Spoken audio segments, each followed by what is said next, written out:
आमीन। तशरीफ़ रखिए। मैं रिक्वेस्ट करूँगा पास्टर जावेद से कि वो खुदा की आवाज़ हम तक पहुँचाएँ। Thank you, Lord Jesus. Hallelujah. Praise God. Thank you, Jesus. Hallelujah. खुदावन यीशु मसीह के अजीम और बाबरकत नाम में आप सबकी सलामती हो। Praise God. आपने खुदा के कलाम को सुना। इफ्सियों 5 बाब उसकी 25 से 32वीं आयत। इसकी 32वीं आयत में आपके सामने दोबारा पढ़ता हूँ।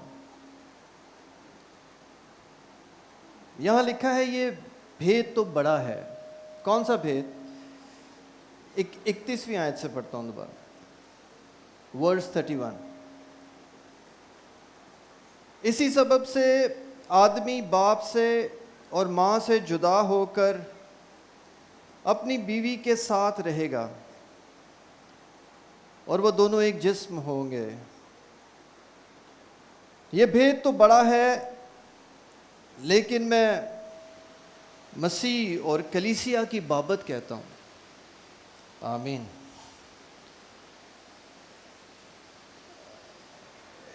पौलुस रसूल ने इंसानी शादी, जिस्मानी शादी जो हम इंसानों में होती है, उसे मसीह के साथ और कलीसिया के साथ जोड़ा है। एक तशबीह के तौर पर हमें सिखाने के लिए कि मसीह के साथ हमारी मोहब्बत का मेयार क्या है, या मसीह कलीसिया को किस कदर कीमत की निगाह से देखता है। मुझे याद है, मैं अपने पिछले सरमन्स पर गौर कर रहा था, तो पिछले सरमन्स में से एक सरमन मैंने सुनाया था कि हम यीशु मसीह के सिपाही हैं। तो यीशु मसीह के सिपाही होते हुए हमें हमारी हैसियत, हमें खुदावंद के साथ ताल्लुक़ का पता चलता है कि हम मसीही के सिपाही हैं और किस तरह से हमने ज़िंदगी गुजारनी है। इसी तरह शागिर्दियत के ऊपर कलाम सुनाया था। यीशु मसीह के शागिर्द, वो सुनाने के बाद मैं ऊपर से गौर कर रहा था कि बड़ी स्ट्रेस थी कलीसिया पर। स्ट्रेस का आलम छा गया था। जब शुरू में मैंने कहा कि कौन कौन मसीह का शागिर्द है, सबने हाथ खड़े किए थे। हम भी हैं मसीह के शागिर्द। लेकिन जब शागिर्दियत को कुछ ही बयान किया गया कि एक शागिर्द की जिंदगी होती क्या है, तो आहिस्ता आहिस्ता चेहरे थोड़े से उदास हो गए थे। खुदा के कलाम में मुख्तलिफ रिश्तों को बयान करके इंसान को सिखाया जाता है, सिखाया जा रहा है कि मसीह के साथ हमारा ताल्लुक क्या है, ताकि उस ताल्लुक की गहराइयों को हम समझ सकें। तो आज के जो कलाम का उन्वान या टॉपिक क्या है? किसी ने पोस्टर देखा था? हाँ, मसीह की दुल्हन। मसीह की दुल्हन यानी मसीह के साथ हमारा एक और रिश्ता है, और वो रिश्ता कौन सा है जी? दूल्हे और दुल्हन का। लेकिन ये भेद की बात है, ये दूसरे रिश्तों से अलग है, क्योंकि पौलुस रसूल बयान करते हैं ये एक बड़ा भेद है, एक मिस्ट्री है जिसे समझने की हमें जरूरत है कि मसीह जो है वो दुल्हा है और हम दुल्हन हैं। लेकिन आज का सरमन स्ट्रेस वाला नहीं है, ये मैं आपको बता दूं। ये शादी की बात है। शादी किसे नहीं पसंद? जिनकी शादी हुई है या जिनके बच्चों की शादी होने वाली है या जो शादी का प्लान कर रहे हैं, तो उनके ज़हन में कौन सी बातें आती हैं सबसे पहले? जी, खुशी आती है। अच्छा जी, मैं पूछ रहा हूं कि कौन सी बातें आती है, कौन सा प्लान आता है, क्या करना है शादी में? हाँ, मैं, अच्छा भाई कह रहे हैं तैयारी, मैं समझा बिरयानी तैयारी करनी है, वही तो मैं पूछ रहा हूं, तैयारी में क्या करना है भाई? हैं? शॉपिंग, कपड़े ज़हन में आते हैं कि हमने कपड़े कौन से पहनने हैं, दुल्हन ने कौन से पहनने हैं, दूल्हे ने कौन से पहनने हैं। कपड़ों की प्लानिंग की जाती है, उसका कलर डिसाइड किया जाता है, भाई हमने कलर कौन सा लेना है, कलर क्या, और क्या बात है। शादी का कार्ड डिजाइन किया जाता है। हमारे वक्तों में तो बड़ी खूबसूरती से उसको आजकल तो व्हाट्सएप ही कर दिया जाता है, शादी का कार्ड, और उस पे वो लिखा होता है RSVP। अच्छा, मैं काफी अरसे तक इसको समझ नहीं पाया था ये है क्या। आप सब समझते हैं? वो नीचे लिखा होता है RSVP और उसके नीचे 3-4 नाम दिए गए होते हैं, बड़े इंपॉर्टेंट होते हैं वो नाम। उस नामों के पीछे लड़ाई भी हो जाती है, मेरा नाम क्यों नहीं पाया, असी तो अपनी शादी च उन्हों का नाम पाया सी। तो इन नामों का मकसद क्या है? मैं जो समझता रहा हूं, मैं समझता हूं ये वेरी वेरी इंपॉर्टेंट पर्सन है शादी में, और ये शादी वाले दिन गेट पर खड़े होंगे और वेलकम करेंगे। आप यही समझते हैं कि इससे फर्क है कोई बात?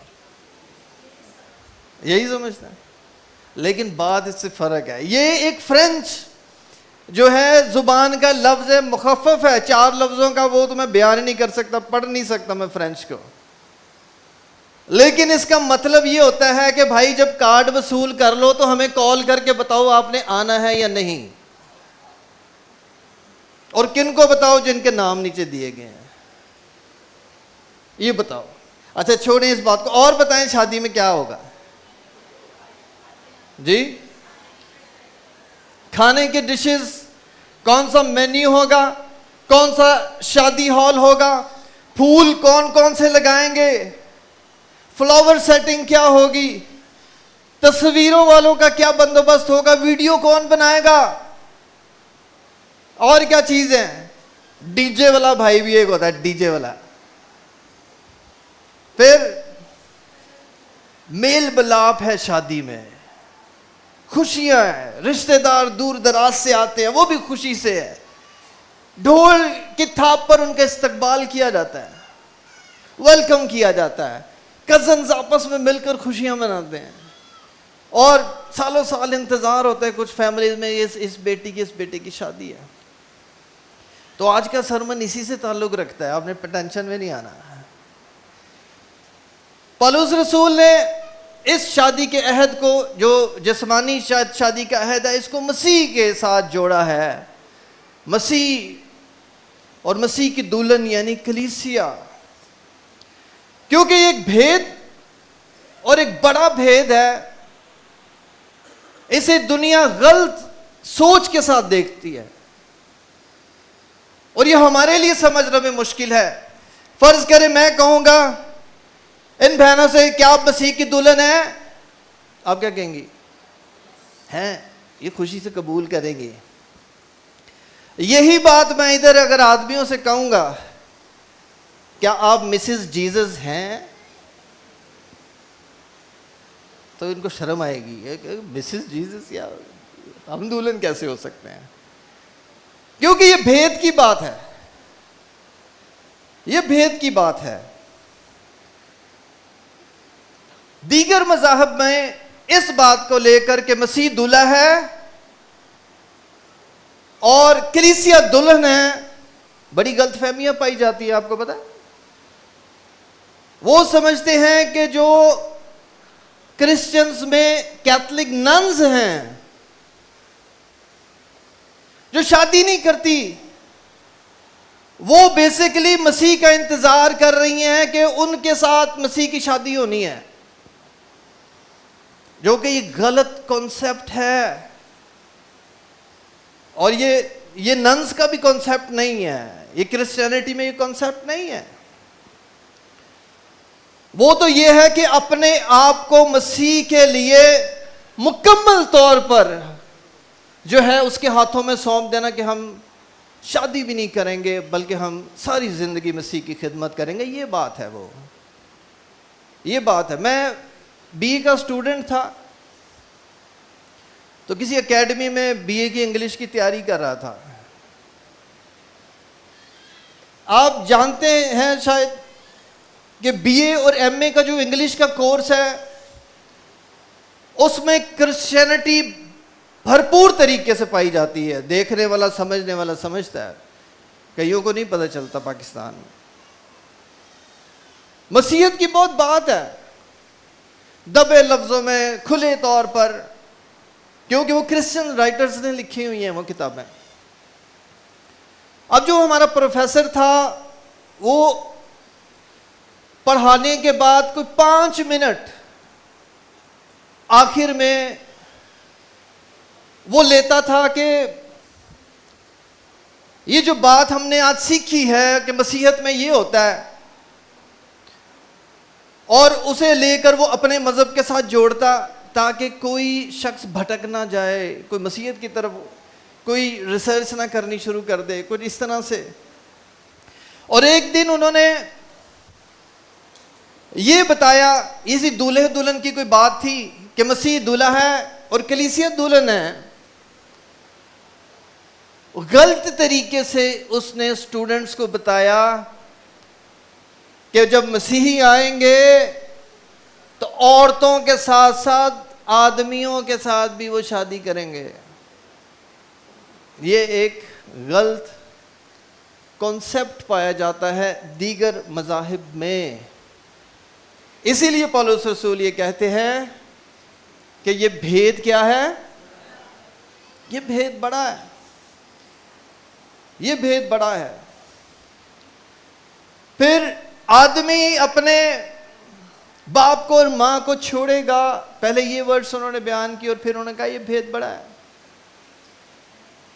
अगर मसीह जो कलीसिया का शोहर है और कलीसिया दुल्हन है, तो ये बात याद रखिए, ये रूहानी दूल्हा और दुल्हन है। इसमें बदनी बात नहीं है कि मसीह आएगा तो फिजिकल कोई शादी होगी, बल्कि ये रूहानी बात है। ये हमने दूसरों को भी बताना कि भाई ये कोई बदनी बात नहीं है कि मसीह दूल्हा है, हम दुल्हन है। ये तो रूहानी बात है। इसीलिए मेल और फीमेल, मसीह में ना मर्द है ना औरत है। और खुदा के कलाम में मसीह ने वाज़ेह कर दिया है कि आसमान पर ब्याह शादी नहीं होगी, कोई ये बदनी ताल्लुकात नहीं है। इसलिए हम अपने जहनों को साफ रखें कि आसमान पर शादी ब्याह नहीं होनी।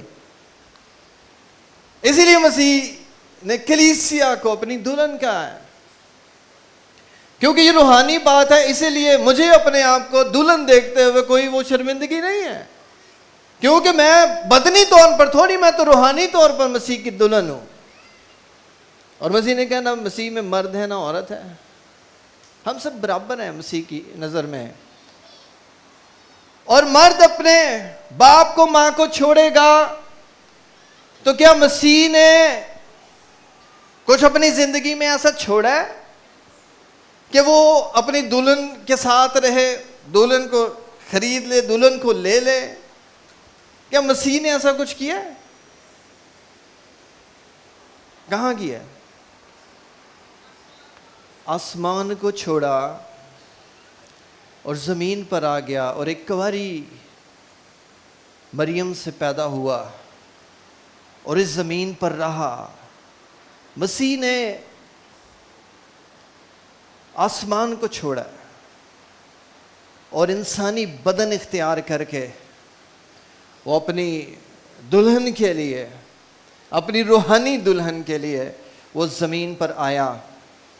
और वो जो जुदाई थी कभी गुनाह के बायस, कि खुदा ने जब इंसान को बनाया बड़ी मोहब्बत के साथ और रफ़ाकत, शराकत और रिश्तों के लिए इंसान को बनाया गया। किसी ने कहा कि रिश्तों के लिए खुदा ने इंसान को बनाया, तो बड़ा अच्छा रिश्ता था, लेकिन गुनाह आ गया और गुनाह की तबाहकारियाँ और सारी पुराने अहदनामे की स्टोरियाँ, वो तूफ़ान का आ जाना, वो खुदा का सज़ा देना, ये सब कुछ जुदाई थी।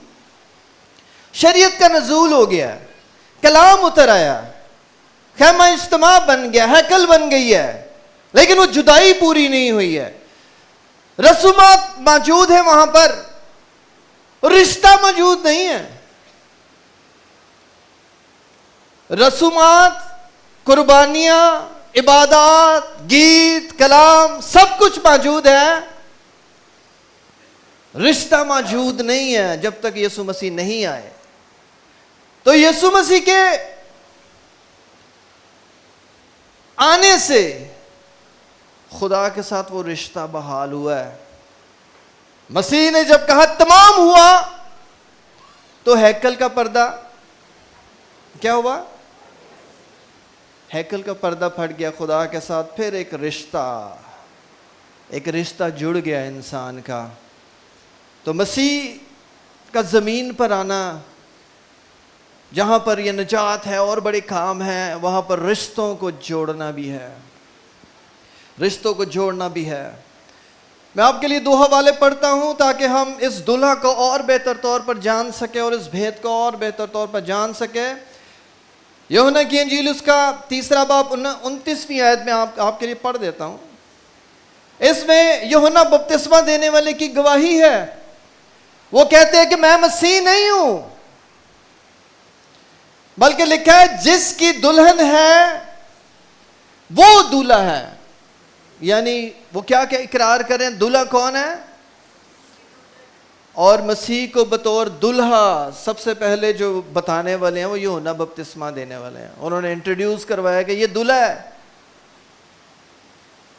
मगर दूल्हा का दोस्त जो खड़ा हुआ उसकी सुनता है, दूल्हा की आवाज से बहुत खुश होता है। एक और हवाला के मसीह खुद इकरार करते हैं अपनी मुबारक जुबान से कि मैं दूल्हा हूं। मत्ती की इंजील उसका 9वां बाब और 14वीं और 15वीं आयत में लिखा है कि जब यूहन्ना के शागिर्दों ने एतराज किया कि हम तो रोजा रखते हैं और फरीसी जो है वो भी रोजा रखते हैं, तेरे शागिर्द रोजा क्यों नहीं रखते? तो मसीह ने फरमाया था, यीशु ने उनसे कहा, क्या बराती जब तक दुल्हा उनके साथ है मातम कर सकते हैं? तो मसीह अपने आप को क्या कह रहे हैं? दुल्हा। यानी मसीह की गवाही दी जा रही है कि ये दुल्हा है। मसीह खुद कह रहे हैं मैं दुल्हा हूं। यीशु ने ब्याह, शादी, दुल्हा दुल्हन की अहमियत को बड़ा सहराया है। और जब हम कलाम मुकद्दस में देखते हैं तो मसीह ने जो पहला मौजज़ा किया था वो कहाँ किया था?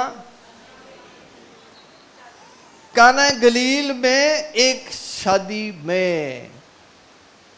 मसीह ना सिर्फ दुल्हा है बल्कि जिस अज़दवाज में मसीह एंटर हो जाता है, हेड बन जाता है, वो शादी तब्दील हो जाती है, वो अज़दवाज तब्दील हो जाता है। वहां का पानी क्या बन जाता है? दुनियावी जिंदगी रूहानी बन जाती है, तब्दील हो जाती है। तो अगर हम कंपैरिजन करें इस जिस्मानी शादी की, इंसानी शादी की जो हम करते हैं, और मसीह एज ए दुल्हा जो है उसको थोड़ा सा कंपैरिजन करें, तो इंसानी शादी, मसीही शादी, पाकिस्तानी कॉन्टेक्स्ट में बात करें, पाकिस्तानी शादी स्ट्रेस में है। ये स्ट्रेस में है, ये खौफ में है। कैसे? इसमें बेवफाई का खौफ पाया जाता है। बेवफाई, दूल्हा भी बेवफा हो सकता है, दुल्हन भी बेवफा हो सकती है, और बहुत सी गवाहियां, बहुत सी बातें हम इस माशरे में रहते हुए हमारे सामने हैं। तलाक का खौफ, तलाक का खौफ, लड़ाई होती है, वो लड़ाई कहां पर खत्म होती है? तलाक। अज़दवाज में सियासत है, सास बहू की, नंद की, देवर की, जेठ की, रिश्तों में अज़दवाज को लेके, शादी को लेके सियासत बड़ी इन्वॉल्व है, सियासत का खौफ है, हर वक्त आजमाइश है। बंदा भी काम पे जाता है, आजमाइशें, बीवी काम पे जाती है, आजमाइशें है। आज का अज़दवाज आजमाइश के अंदर, आजमाइश से खौफ ज़्यादा है, और आजमाइश हकीकी है, कोई भी शख्स इसमें गिर सकता है। जब उम्र बढ़ती है, उम्र बढ़ने का भी एक खौफ है, एक साइकी है। दुल्हन सोचने लगती है कि अब मेरी उम्र बढ़ रही है, अब मैं वैसे जाज़्बे नज़र नहीं हूं, और कई बंदे भी फिर इंटरेस्ट नहीं लेते हैं। और इसी तरह दूसरी तरफ जब मर्द बूढ़ा होने लगता है, वो कहता है कि मैं अब शायद इस लायक नहीं हूं, वो स्ट्रेस में है, खौफ में है। टूटी हुई शादी का खौफ, यानी जिनकी सेपरेशन हो गई हुई है, वो इस शर्मिंदगी से, इस खौफ में जिंदगी गुजार रहे हैं कि अब लोग हमारे बारे में क्या सोचते हैं, मैं तलाक याफ्ता हूं, तलाक हो गई है। शादी ना होने का खौफ, उम्र बढ़ती जा रही है, क्या बनेगा मेरा फ्यूचर क्या है, खौफ में जिंदगी गुजार रहे हैं। शोहर या बीवी का मर जाने का खौफ, या जो मर जाते हैं, अकेले हो जाते हैं, बीवी अकेली हो गई, एक जिंदगी पड़ी है, जवानी में बेवा हो गई है, खौफ के बादल उस पर छाए रहते हैं, क्या होगा, कौन पूछेगा मेरे बच्चों को, क्या होगा। इसी तरह मर्द, बीवी मर गई है, कौन घर गृहस्थी का बंदोबस्त करेगा। कोई भी सिचुएशन हो तो इंसानी शादी रूहानी शादी के सामने बड़ी कमजोर है, दुखों से भरी है, खौफ में है, या आप कुछ भी कह लें। खुशखबरी क्या है फिर आपके लिए? मैं पढ़ता हूं रोमियो 8 बाब 38 और 39वीं आयत। रोमियो 8 बाब पढ़ता हूं मैं आपके लिए, सुनिए। क्योंकि मुझको यकीन है, किसको यकीन है? ये पौलुस रसूल को। वो कहते मुझको यकीन है कि खुदा की जो मोहब्बत हमारे खुदावंद मसीह यीशु में है, उससे हमको ना मौत जुदा कर सकेगी, ना जिंदगी, ना फरिश्ते, ना हुकूमतें, ना हाल की, ना इस्तकबाल की चीजें, ना कुदरत, ना बुलंदी, ना पस्ती, ना कोई और मखलूक। याद रखे कि मसीह जो हमारा दुल्हा है, वो बेवफा नहीं है, वो हर हाल में वफादार है। उससे मौत हमें जुदा नहीं कर सकती। मसीह तो खुद मौत और कब्र पर फातेह है। उसने जिंदा होकर साबित किया है कि मौत दूल्हे और दुल्हा में जुदाई का बायस बन नहीं सकती। अगर हम भी मर जाएं तो हमारी मौत भी जो है वो इस रिश्ते को खत्म नहीं कर सकती, क्योंकि इस दुल्हन का दूल्हा उसके इस्तकबाल के लिए मौजूद है, उसको रिसीव करने के लिए मौजूद है। आजमाइशों में मसीह यीशु गालिब आया है। इब्लीस पर यीशु मसीह गालिब आया है। ये ऐसा दूल्हा था, ये गालिब आया है। मसीह टूटे हुए रिश्तों को जोड़ता है, जिस तरह के मसीह ने खुदा से टूटे हुए रिश्ते को जोड़ा है। मसीह हर एक टूटे हुए रिश्ते को जोड़ने की कुदरत और कुव्वत रखता है। मत परेशान हो जिसकी अब तक शादी नहीं हुई है, ना भी हो तो हमेशा याद रखे कि आसमान पर एक दुल्हा तुम्हारा मुंतजिर है, जो कभी बेवफा नहीं है। हमेशा उसका वादा है कि वो हमेशा हमारे साथ रहेगा, और एक दिन वो आसमान पर आएगा और उसके दुल्हन उसका बादलों पर। क्या ही बाबरकत बात है, क्या ही बाबरकत दुल्हा है, क्या ही ये रिश्ता है जो खुदावंद में हमें बख्शा गया है, ताकि हम मसीह की मोहब्बत को और जान सके। क्योंकि ये भेद है और ये एक मिस्ट्री है, ये बड़ा भेद है। तो इस कलाम को कुछ समझने के लिए हमें यहूदी कदीम जो पुरानी रसूमात हैं, जो बाइबल की रसूमात हैं शादी की, उसका थोड़ा सा मुताला करने की जरूरत है इस भेद को समझने के लिए। एक किताब है अनवील्ड, उसका नाम है, केटी बहन की ये लिखी हुई किताब है, केटी बीहन, जिसमें से मैं कुछ रवायात आपके सामने पेश करूंगा जो यहूदी कदीम रवायात है। या जो कदीम का मैं बार बार लफ्ज़ कह रहा हूं ना, तो बाइबल की वो रवायात, अब वाली नहीं, अब की उनकी ज़रा मुख्तलिफ हैं। कदीम रवायात को जब समझेंगे तो बाइबल को समझने में आसानी होगी कि जो ये उस वक्त का जो रीडर था, जो पढ़ने वाला था, उसको आसानी से समझ आ रही थी कि मसीह क्या बात कर रहे हैं। अब 2000 साल गुजरे, हमें कभी कभी ये मुश्किल लगता है जब वेडिंग टॉक हुई है, जब शादी दूल्हा दुल्हन को बयान किया गया है, अगर हम उन रसूमात को देखेंगे समझेंगे तो फिर हमें बाइबल समझना आसान होगी। इसमें जो पहली रस्म है, जो शादी की रस्म है, वो शिदुकिन के नाम से है, यहूदी लफ्ज़ है ये शिदुकिन।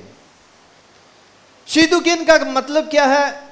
द मैच या जोड़, रिश्ते का जोड़ होना, मिलना, ये एक रस्म है उनकी, शिदुकिन। ये शिदुकिन जो था, ये उस वक्त के दौर में दूल्हा और दुल्हन का मैच बनाना, उसकी जो जिम्मेदारी थी वो बाप की जिम्मेदारी होती थी। किसके बाप की? दुल्हन के बाप की नहीं, दूल्हा के बाप की। दूल्हा के बाप की जिम्मेदारी होती है जोड़ मिलाना। बाप जो है वो रिश्ते का सारा बंदोबस्त और अपनी सारी कोशिश, ताकत, तजर्बा, इख्तियार, ताल्लुकात लगाकर अपने बेटे के लिए बेहतरीन दुल्हन को तलाश करता था वो। और यहूदी ईमान भी यही है कि जोड़े आसमान पे बनते हैं, ये यहूदी ईमान है। लेकिन उनकी तलाश करना, उनको मिलाना दुआ के जरिए, कोशिशों के जरिए कि खुदा एक दिन मिलाएगा। फिर यहूदी एक ये भी यकीन है, रवायत है कि खुदा ने ये जो जोड़ा बनाया है, इसकी रूह को या जान को डिवाइड किया हुआ है, लेकिन जब इस जोड़े की शादी हो जाती है तो फिर ये एक जान बदन रूह बन जाते हैं। ये भी उनका एक यकीन है। तो ये बाप ही क्यों करता था? आज भी जोर दिया जाता है कि माँ बाप की जिम्मेदारी है कि वो बच्चों का, बेटी हो या उनका रिश्ता तलाश करें और वो करें।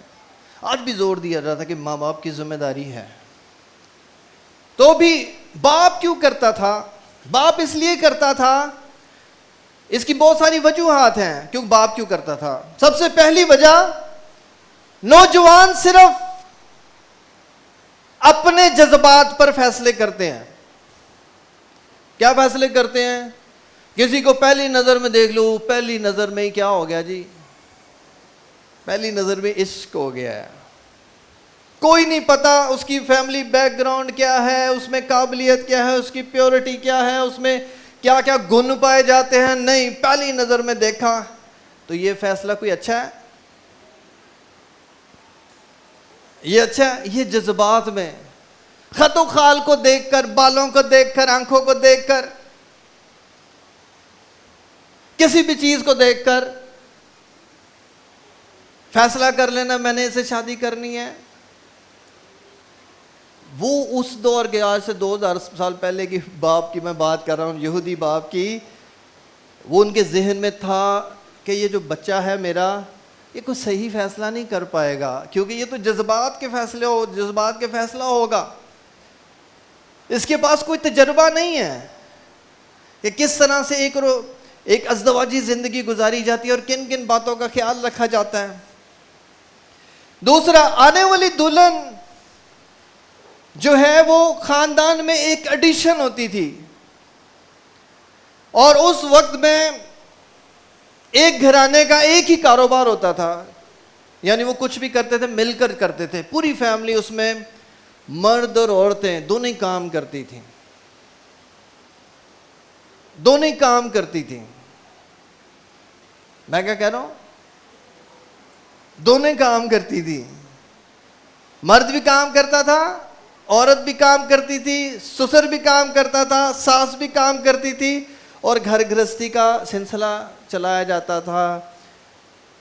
बाप देखता था कि ये लड़की मेहनती है कि नहीं है, सुस्त तो नहीं है, काहिल तो नहीं है, घर के किसी कामकाज को हाथ लगाती है या नहीं है। तहकीक की जाती, ये लड़की मेहनती है कि नहीं है। इसलिए बाप रिश्ता करता था। बाप स्टेटस को देखता था, स्टेटस मैच करता था कि मेरे लड़के का या हमारे खानदान का स्टेटस क्या है, और हम अपने ही स्टेटस के बराबर, चाहे वो गरीब है, अमीर है, बहुत अमीर है, वो स्टेटस देखकर शादी की जाती थी। वो स्टेटस देखकर अपने बेटे की दुल्हन को सिलेक्ट करता था। भाईजान ने एक बार वाकया सुनाया, स्टेटस की बात है। लाहौर में अक्सर किसी ज़माने में ना टांगों पर ज़्यादा बच्चे स्कूल कॉलेज जाया करते थे, टांगे चलते थे बहुत ज़्यादा। मैं भी जाया करता था टांगे का, बड़ा मज़ा आता है। टांगे के आगे वाले जो बांस होते हैं ना, वो टांगे वाला उधर बैठने नहीं देता था, लेकिन ज़बरदस्ती कभी कभी मैं कहता था हमें वहाँ बैठने दे। बच्चों की बड़ी ख्वाहिश होती है आगे वाले बांस पे बैठ के जाना है, या सिर्फ पायदान पे खड़े होके जाना है, सीट पे नहीं बैठना।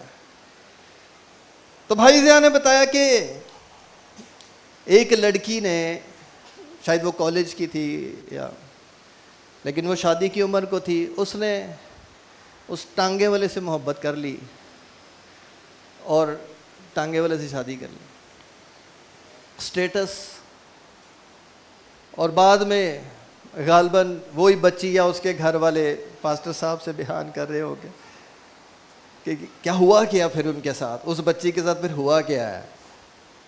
गलत फैसला जात, छोटी उम्र में इतना पता नहीं होता, लेकिन जब उसके हार्मोन्स चेंज हो रहे होते हैं ना, वो कहता है माँ बाप को कुछ नहीं पता, मुझे ही सारा कुछ पता है। बच्चा जब छोटा होता है इतना, उसके लिए माँ बाप जो हैं वो हीरो और हीरोइन होते हैं, उससे बढ़कर कुछ होता है नहीं। माँ मारे उसने फिर भी उसके पास भागना है, बाप कुछ भी करे उसके पास ही भागना है, उसी से चीज लेना, उसी से मांगना है, उसी से। हीरो हीरोइन, उससे बढ़कर उन्हें कोई अच्छा ही नहीं लगता। जब बच्चे बड़े हो जाते हैं, 16, 17, 13 साल के बाद ये काम शुरू हो जाता है, 20-21 साल तक, वो कहते हैं इनसे बुरा शख्स है ही कोई नहीं। इनको ना हमारे जज्बात की फिक्र है, हम भी आज़ाद पैदा किए गए हैं, हमें भी आज़ादी है अपनी ज़िंदगी गुजारने की। ये कौन होते हैं? और कई बच्चे तो अपने माँ बाप की वो बातें पता चल जाती है ना, पुरानी जवानी, अपनी जवानी जितने सिगरेट पींदे रहे हुए थे, सानू मना कर दे। खुद जब जवान थे, जब सब कुछ किया, साड़ी बारी आई तो बस। वो मना क्यों करते हैं? क्योंकि उन्होंने गलत काम करके देखे कि उनका नतीजा क्या निकला है, उन्होंने भुगता है, इसीलिए वो मना करते हैं। भाई मैंने तो भुगता है, तुम ना भुगतना, वो मना करते हैं। तो यहूदी बाप इसलिए जो है वो बेटे की शादी खुद करता था, ढूंढता था। फिर वो देखता था कि ये यहूदी है कि नहीं, इस लड़की के घर में कोई गैर मबूद की प्रस्तिश तो नहीं होती। यानी वो नाहमवार जुए में अपने बेटे को नहीं जोता था। आज की दुल्हन जिसमें नौजवान भी शामिल हैं, ये दूल्हे से बेवफाई करती हैं। क्या? नाहमवार जुआ, गैर मज़हब में शादी करना। उस दौर में भी एक बाप नहीं चाहता था। क्यों? क्योंकि शरीयत, खुदा का कलाम उनके पास था। वो इन 4 चीज़ों को देखकर और भी बड़ी होंगी, मैंने 4 नोट किए हैं। तो बाप की बड़ी जिम्मेदारी थी, ये शुदुकिन जो लफ्ज़ है वो जिम्मेदारी बाप पूरी करता था और अपनी पूरी नेक नियति से पूरी करता था। एक परफेक्ट मैच बनाता था। लेकिन इसका आगाज करने वाला कौन है? शिदुकिन का आगाज कहां से हुआ? जिंदा खुदा से, जिसने आदम के लिए, आदम भी उसका बेटा ही था ना, आदम पहला, आदम के लिए उसने एक परफेक्ट मैच उसने कहा इसका अकेला रहना अच्छा नहीं है। परफेक्ट मैच उसकी पसली में से, उसकी हड्डियों में से हड्डी। और जब उस परफेक्ट मैच को जब आदम ने देखा हवा को, तो उसने कहा ये मेरी हड्डियों में से हड्डी है और मेरे गोश्त में से ये गोश्त है। खुदा ने इस दुल्हन को, यानी हमें भी, इफिसियों 1:4 में लिखा है कि उसने हमको बिनाए आलम से पेशतर उसमें चुन लिया। यानी मसीह की दुल्हन होने के लिए उसने हमें, तो बाप ने अपनी जिम्मेदारी पूरी की हुई है। हम भी सिलेक्टेड हैं, हम भी चुने हुए हैं उस दुल्हे के लिए। फिर यूहन्ना 6:44 में खुदावंद फरमाते हैं, कोई मेरे पास नहीं आ सकता जब तक बाप जिसने मुझे भेजा है उसे खींच ना ले, सेलेक्ट ना कर ले, मखसूस ना कर दे, अलहदा ना कर ले। खुदावंद ने चुन लिया है। हम खुदा की चुनी हुई दुल्हन है। फिर एक और रवायत है जो इसके साथ ही जुड़ी है, इसे कहते हैं चैडकन, यानी मैच मेकर।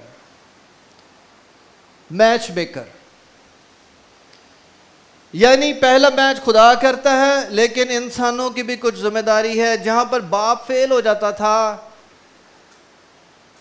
जहां पर शिदुकैन को रिश्ता नहीं मिलता था, फिर वहां पर जो चैडकैन था उसकी जिम्मेदारी आती थी। वो फिर उसके बेटे के लिए रिश्ता ढूंढता था। इसकी बाइबल में जो है वो मौजूद है गवाही। इब्राहिम की जिंदगी आप जानते हैं। इब्राहिम ने इसहाक के लिए दुल्हन जो ढूंढी, वो किसके जरिए से ढूंढी थी? हैं? आप बोले चैडकैन। उसने उस जो अलीअज़र था, जो उसका नौकरों का सरदार था, उसने उससे कसम ली, वादा लिया। उसने कहा तू मेरी खातर जो है, और यहूदी रस्म की बुनियाद भी यहीं से है।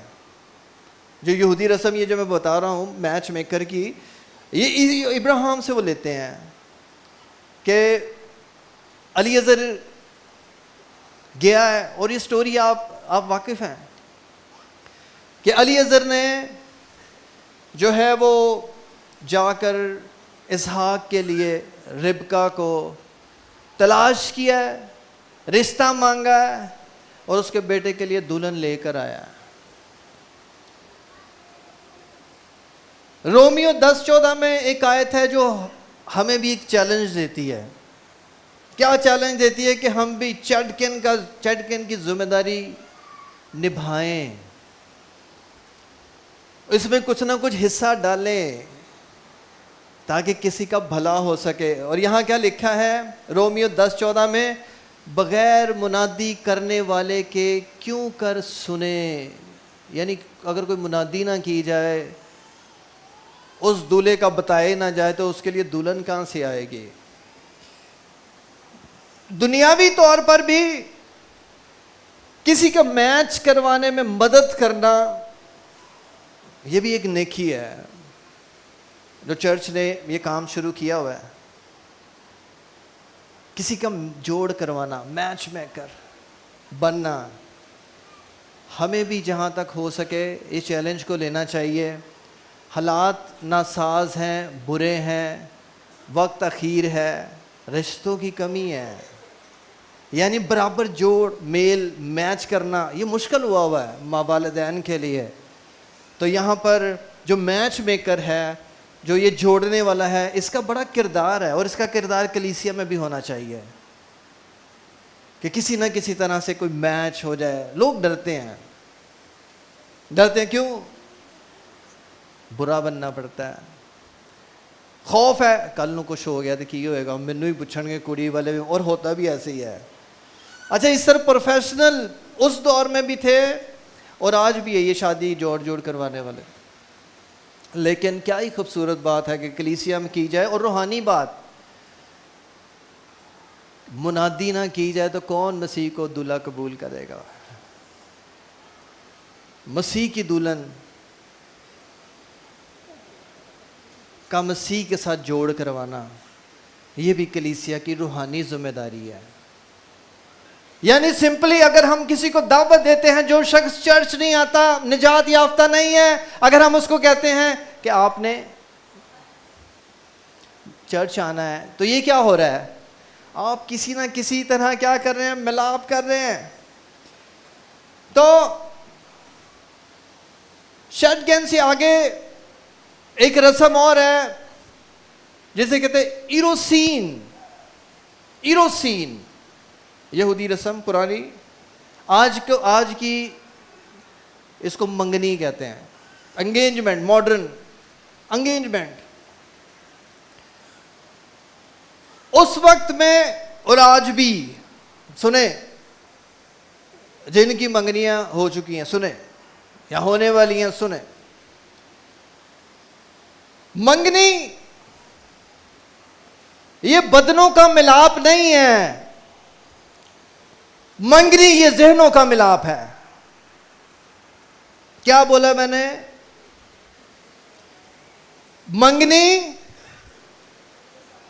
बदन का मिलाप, ये किसका मिलाप है? ये उस दौर में भी मंगनी इसलिए की जाती है जाके जहन के साथ जहन मिल जाए। लेकिन आज पोजीशन कुछ और है।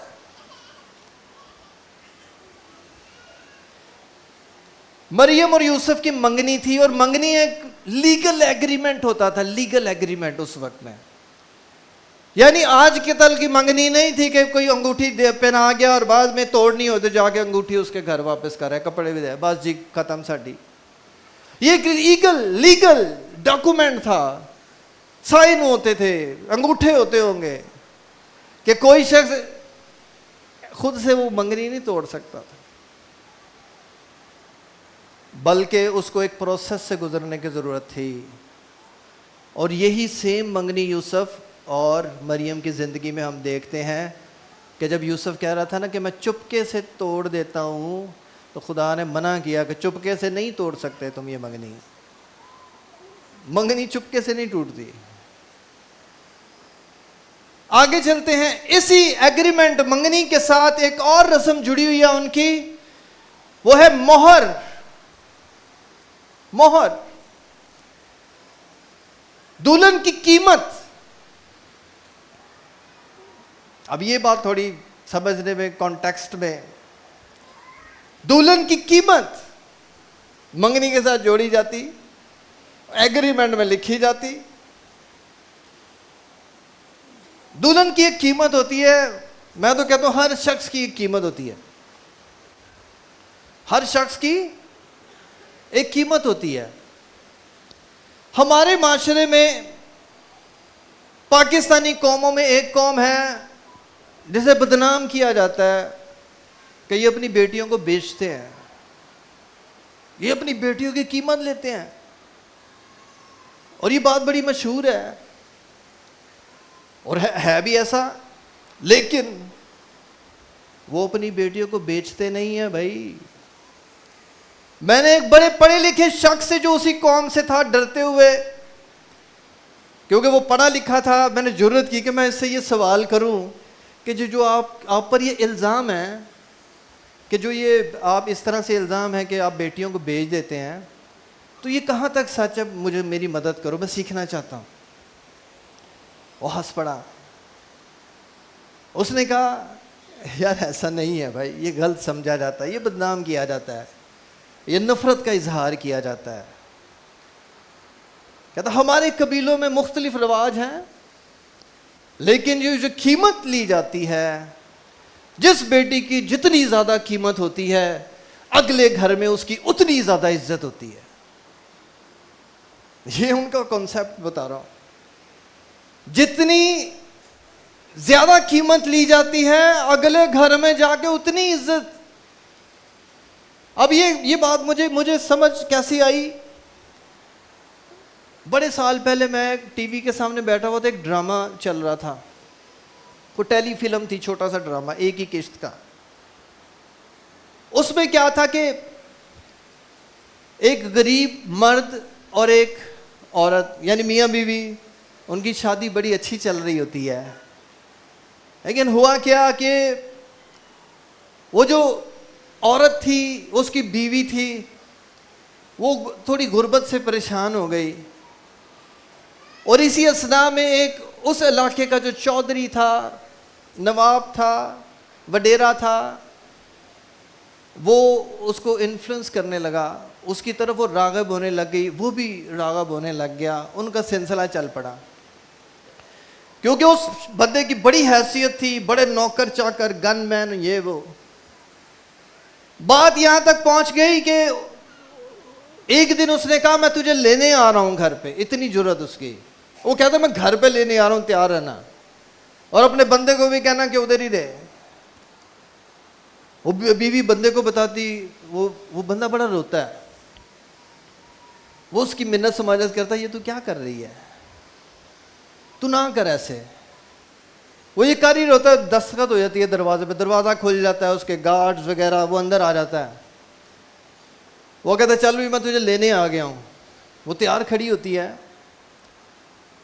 लेकिन वो कहता है मैं तुझे ऐसे नहीं लेके जाऊंगा, मैं तुझे ऐसे नहीं लेके जाऊंगा, मैं तेरी कीमत अदा करूंगा।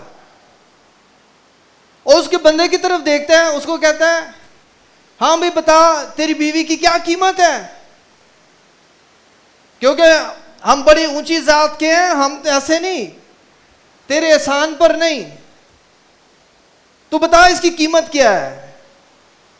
वो कहता नहीं आपने लेके जाना ले जाओ, मैं क्या कीमत बताऊं। वो इंसिस्ट करता हूं, कहता नहीं तू बता भाई इसकी कीमत क्या, मैं दे के जाऊंगा। और उसने गाड़ी की डिक्की नोटों से भरी होती है। उसने कहा जो भी कहेगा मैं दे के जाऊंगा, मैं वैसे नहीं जाऊंगा। उस आदमी ने पता क्या कहा, कहता हाँ इसकी कीमत है, फिर मुझे दे दे, एक धेले की कीमत है इसकी, एक पाई की कीमत है, दे दे। वो बंदा उसकी तरफ देखने लग गया। उसने अपने गार्ड से कहा चलो वापस। वो वापस जाने लगा। उसकी उस औरत ने कहा क्या, क्यों मुझे लेके क्यों नहीं जा रहे। कहता मेरे घर में इतनी सस्ती चीज़ कोई भी नहीं है। उस ड्रामे से मैं समझा कि किरदार की कितनी कीमत होती है। जिसका किरदार सही नहीं है वो एक धेले का बंदा है,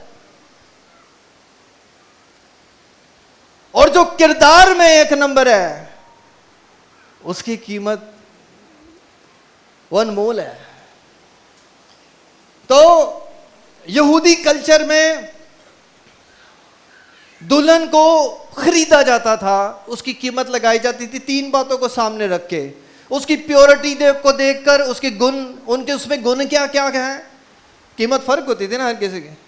उसकी खूबसूरती को देखकर कि कितनी को खूबसूरत है, और इसकी फैमिली या ब्लड लाइन क्या है, इन 3 चीजों को देखकर वो जो है कीमत लगाई जाती थी।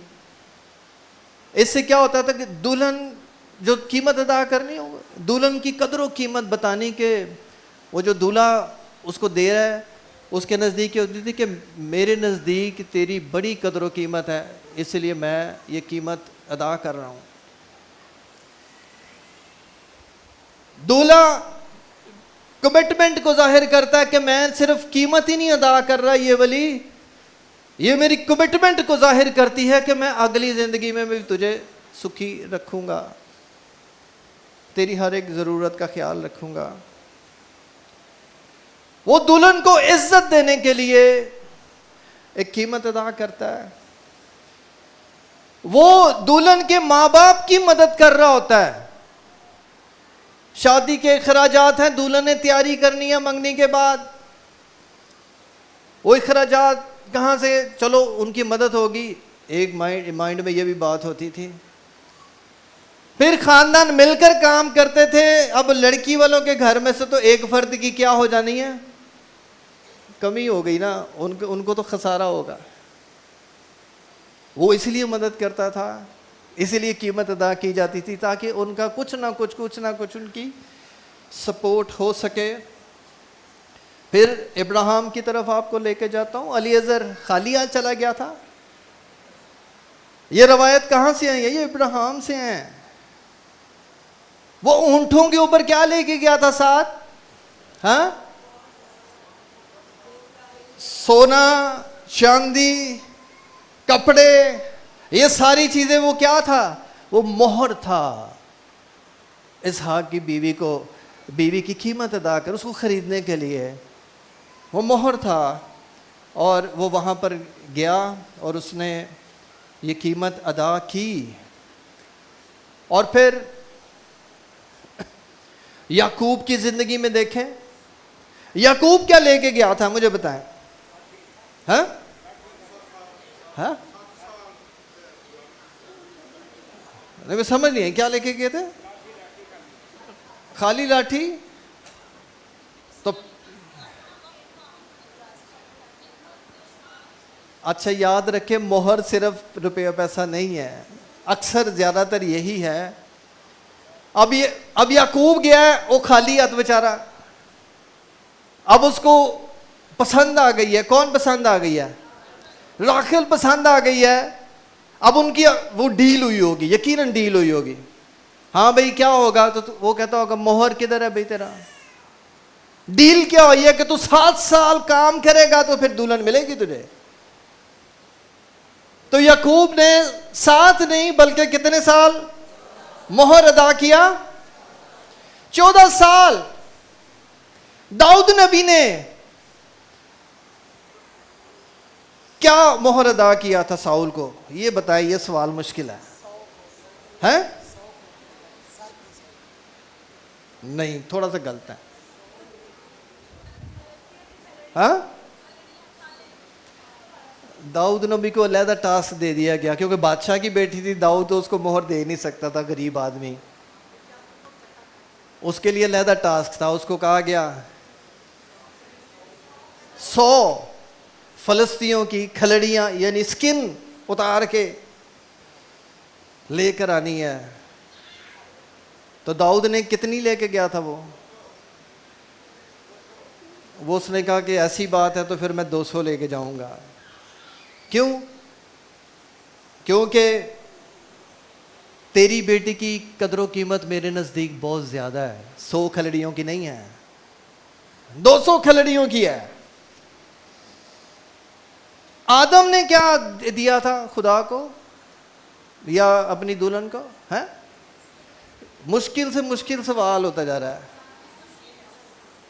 आदम ने अपनी पसली दे दी। मोहर अदा किया, कीमत अदा की है।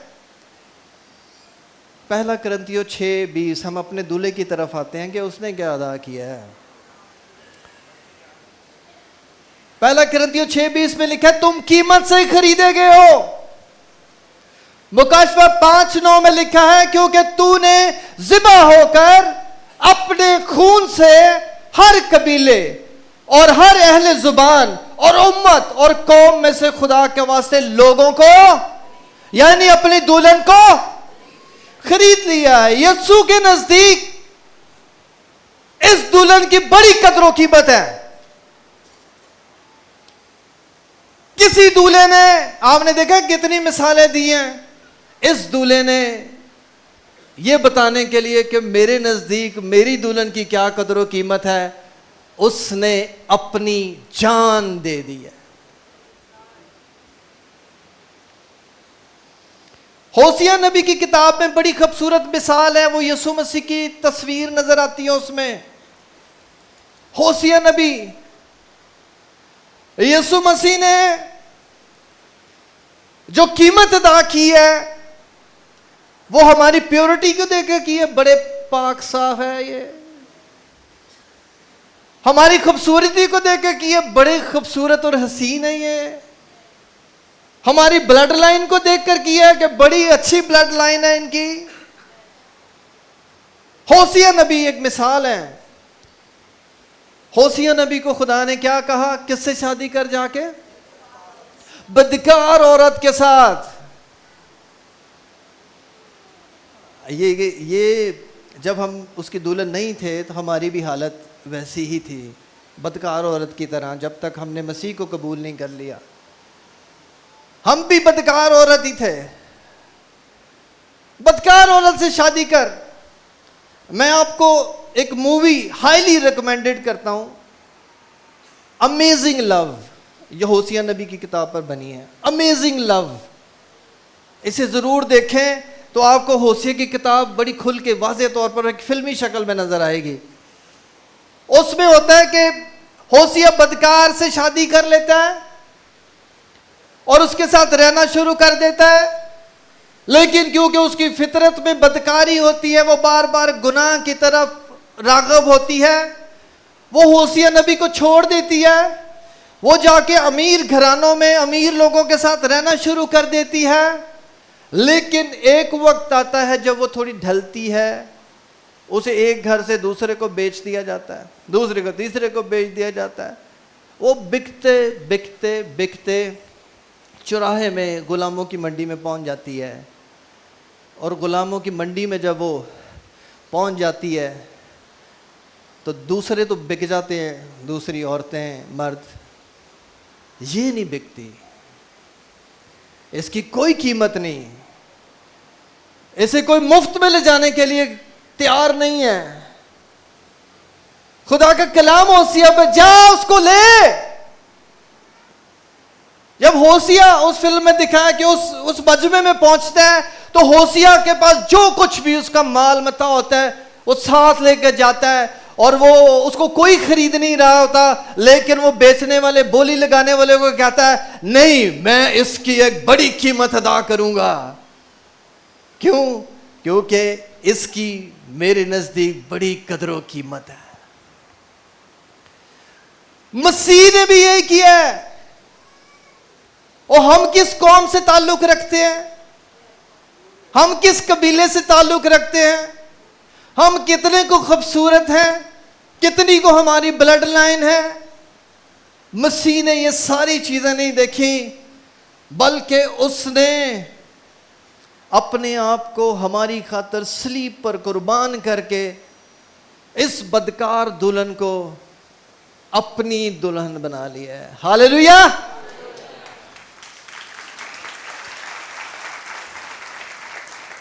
मसीह ने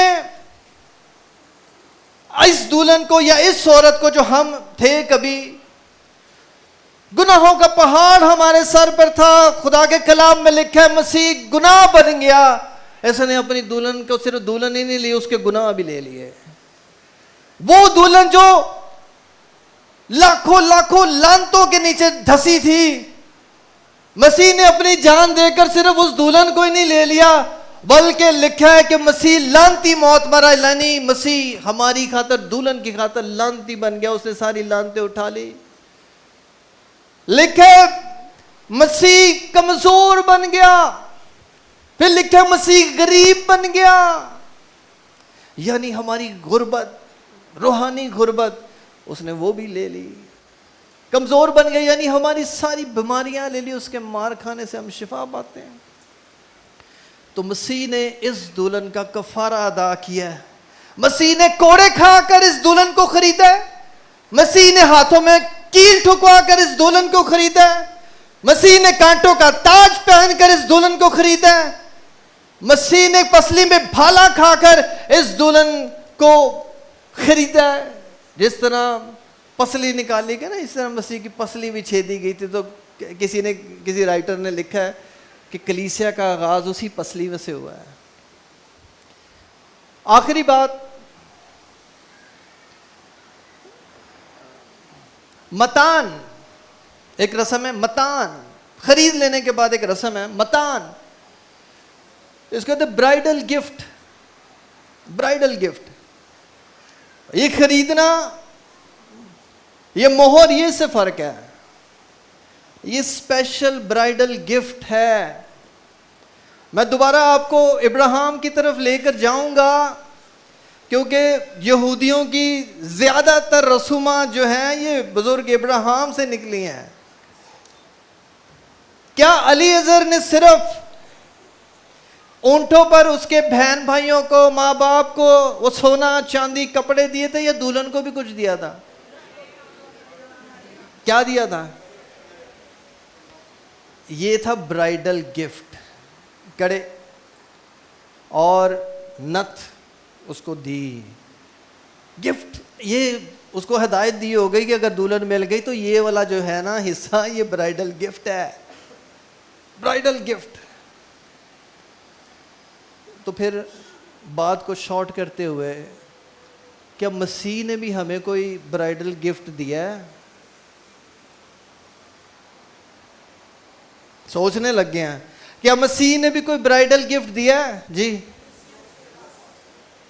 हाँ, क्या? निजात,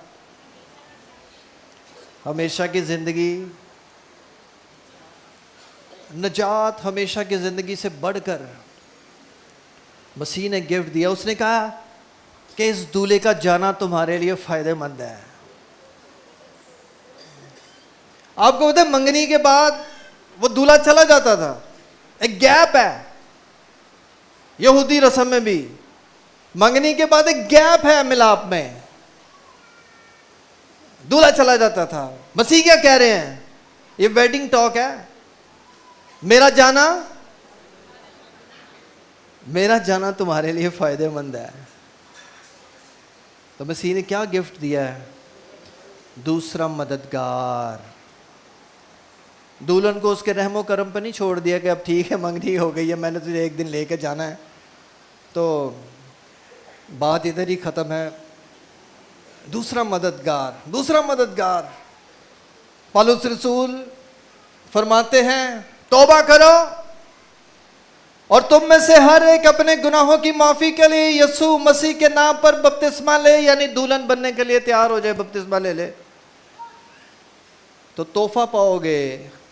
क्या? रूहुल कुद्स, इनाम, गिफ्ट पाओगे। ये है मसीह का गिफ्ट दुल्हन के लिए। ये रूहुल कुद्स हमारे लिए रूह और सच्चाई और प्रस्तिश का रूह है कि इस मददगार के बगैर हम सच्चाई से, रूह और सच्चाई से प्रस्तिश ही नहीं कर सकते। यही मददगार हमें, जब हमसे गुनाह हो जाते हैं, वो हमें उभारता है कि नहीं, तू तो दुल्हन है, मसीह के सामने तूने जाना है, तौबा कर। ये हमें गुनाहों से बचा कर रखता है। ये सच्चाई का रूह है। ये बताता है कि दुल्हन को किस राह पर चलना है। झूठ के राह पर नहीं चलना, बल्कि सच्चाई की राहों पर चलना है। ये हिकमत का रूह है। दुल्हन इधर उधर नहीं भटकती रहे। इस गिफ्ट की कदर ही नहीं हमें आई आज तक। मैं सच कह रहा हूं, हम इसकी कदर नहीं करते इस गिफ्ट की। ये हिकमत का रूह है, ये हमें जिंदगी गुजारने में हिकमत हमारी मददगार होती है। अज़दवाजी रिश्ते को चलाने के लिए हिकमत दरकार होती है, बच्चों की तरबियत करने में हिकमत दरकार होती है, काम काज करने में, बिजनेस करने में, नौकरी करने में, खिदमत करने में हिकमत चाहिए। और रूहुल कुद्स क्या है? हिकमत का रूह है, ये खुदा का रूह है, आम तोहफा नहीं है। फिर ये मसीह का रूह है, यानी अगर कोई मसीह को, दूल्हे को जानना चाहता है तो फिर वो इस गिफ्ट के जरिए ही जान सकता है, इसके बगैर मुमकिन नहीं है।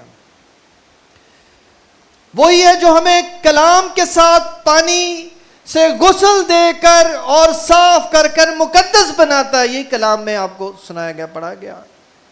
वही है जो हमें एक ऐसी जलाल वाली कलीसिया यानी दुल्हन बनाकर मसीह के पास हाजिर करेगा जिसे दुल्हन को शर्मिंदा नहीं होना पड़ेगा। और वही है जो हमारे रूहानी बदनों को दाग या झुर्री या हर किस्म के ऐब से पाक करके एक दिन ये दुल्हन मसीह के लिए या मसीह के सामने खड़ी होने के लिए तैयार हो जाएगी। तो आइए अपने कदमों पर खड़े हों, आइए हम इस दूल्हे के लिए शुक्रगुजारी करें। याद रखें ये शादी का आगाज़ है, अभी शादी बाकी पड़ी है। क्या मैं कह रहा हूं?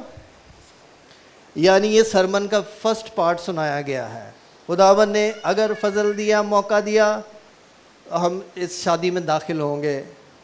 ये सरमन का फर्स्ट पार्ट है। आइए हम अपने दूल्हा के लिए शुक्रगुजारी करें। मेरी दरख्वास्त है भाई मार्क से कि जो भी गीत उनके दिल में खुदा का रूह डालता है वो गाएं, और हम उस दूल्हे के लिए और अपने लिए भी जो कि मसीह ने हमें अपने खून से ख़रीदा है, शुक्रगुजारी करें। Praise God, hallelujah.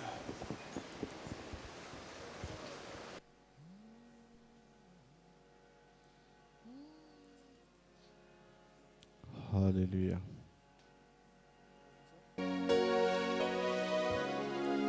हालेलुया।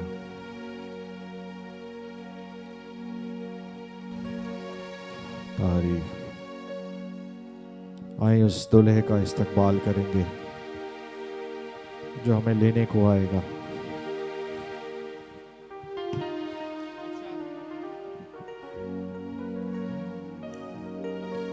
आए हम उसकी तारीफ करेंगे, गीत गाएंगे। देखो देखो कोई आ रहा है, कैसा जलवा मसीह आ रहा है। बेशक हम इस ईमान के साथ कि वो एक दिन हमें लेने आएगा, आए उसकी प्रस्तुति करेंगे।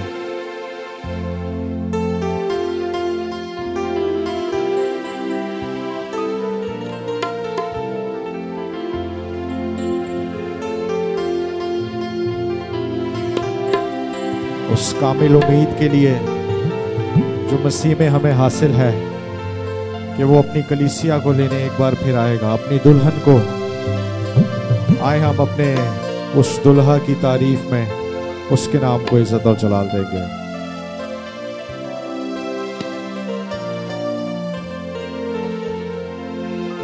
देखो देखो कोई आ रहा है, कैसा जलवा मसीह आ रहा है। देखो देखो कोई आ रहा है, कैसा जलवा मसीह आ रहा है। आके अपनी उठा कर तो देखो, कैसी शान से मसीह आ रहा है। आके अपनी उठा कर तो देखो, कैसी शान से मसीह आ रहा है। वो भी कैसी सवारी है देखो, आसमां की बेदारी है देखो। वो भी कैसी सवारी है देखो, आसमां की बेदारी है देखो। बाजे बजते हैं, दूत गाते हैं, बाजे बजते हैं, दूत गाते हैं, क्योंकि दुल्हा चला रहा है, क्योंकि दुल्हा चला रहा है। देखो देखो कोई आ रहा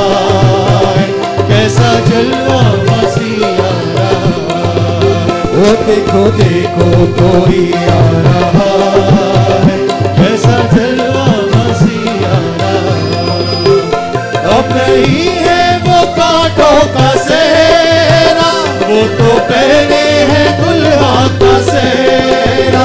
अब नहीं है वो कांटों का सेहरा, वो तो पहने हैं दुल्हा का सेहरा। जिंदगी से तन कैसी प्यारी दुल्हन, जिंदगी से तन कैसी प्यारी दुल्हन, जिसको लेने दुल्हा आ रहा है, जिसको लेने दुल्हा आ रहा है। देखो देखो कोई आ रहा है, कैसा जलवा मसीह आ रहा है। देखो देखो कोई आ रहा है, वहाँ सूरज ना चांद ना कोई, वहाँ मुर्दे पड़े हैं ना कोई।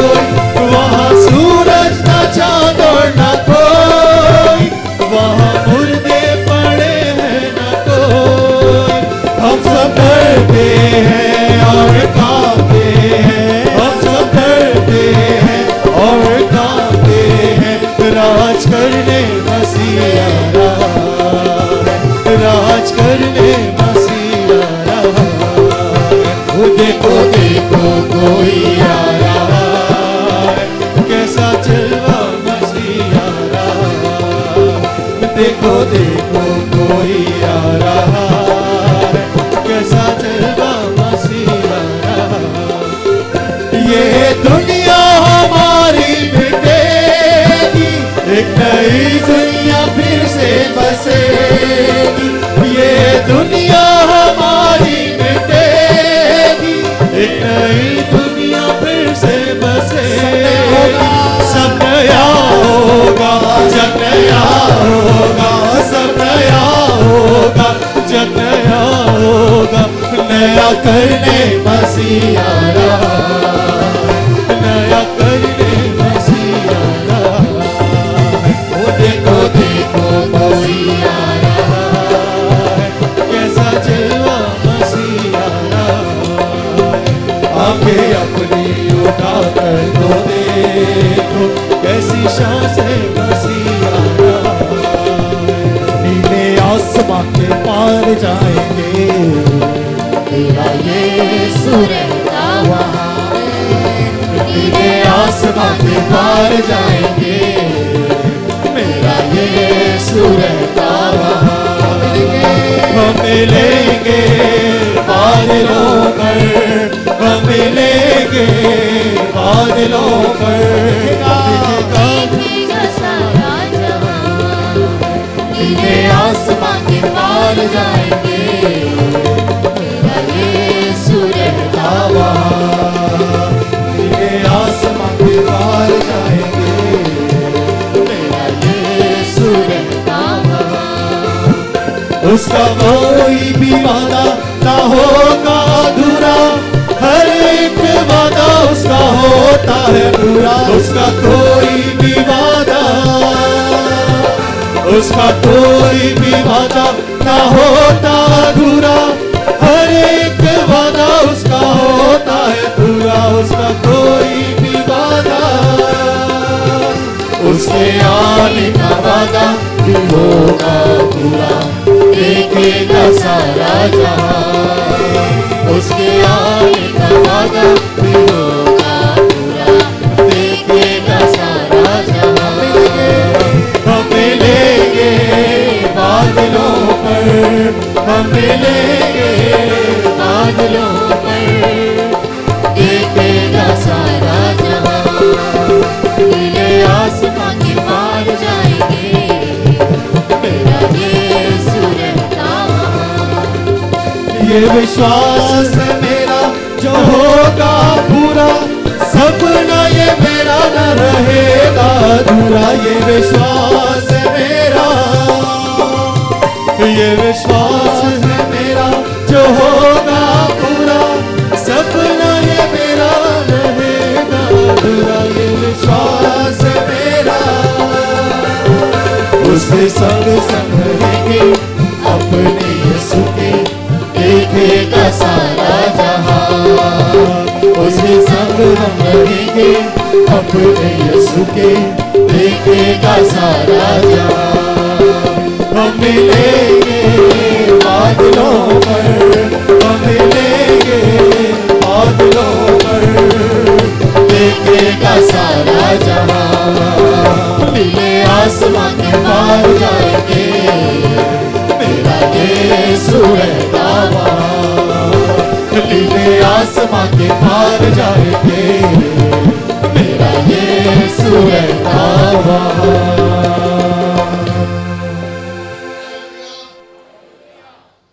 एक दिन शागिर्द खुदावन यीशु के पास आए, बड़े खुश, बड़े जोश से भरे हुए, और आकर कहने लगे, खुदावन तेरे नाम से तो बदरूहें भी हमारे ताबे हैं।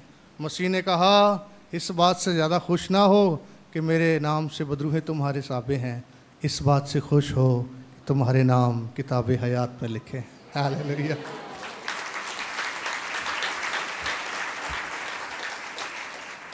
खुदावन ने हमें नए सिरे से जिंदा उम्मीद के लिए पैदा किया है। मसीही इस दुनिया में नाउम्मीद नहीं है, उसके पास ना सिर्फ उम्मीद है बल्कि जिंदा उम्मीद है, कवि उम्मीद है, वासक उम्मीद है, और वो इस जहान में अपने खुदावन का मुंतज़िर है। वो क्या समा होगा, वो क्या दिन होगा जब मेरा और आपका मसीहा बादलों पर आएगा।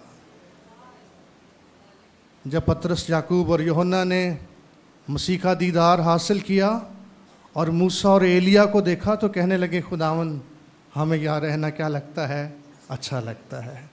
तो मैं और आप भी जब मुकद्दसीन से जा मिलेंगे, अपनों से जा मिलेंगे, अपने बुज़ुर्गों के पास चले जाएंगे, अपने मोहसिन, अपने मसीह को रूबरू देखेंगे, हमारे लिए उससे ज़्यादा अच्छा क्या हो सकता है। आइए हम अपने सरों को झुकाएं, दुआ मांगें।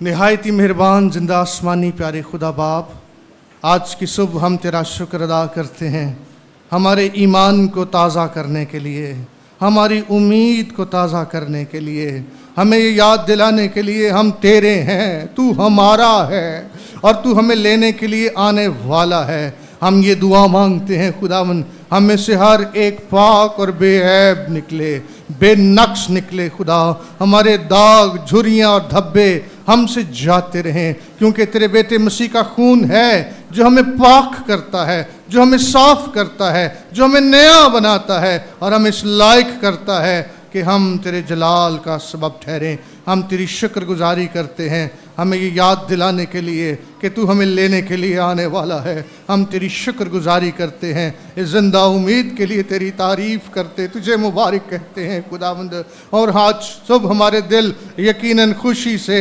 दिलेरी से, इत्मीनान से और फ़ख्र से भरे हैं कि हमारा मसीहा जिंदा है, वह अपने कहने के मुताबिक जी उठा है, वह बाप के दाहिने जा बैठा है और वह फिर आने वाला है और अपने बच्चों को अपने साथ ले जाएगा, अपनी दुल्हन को ले जाएगा।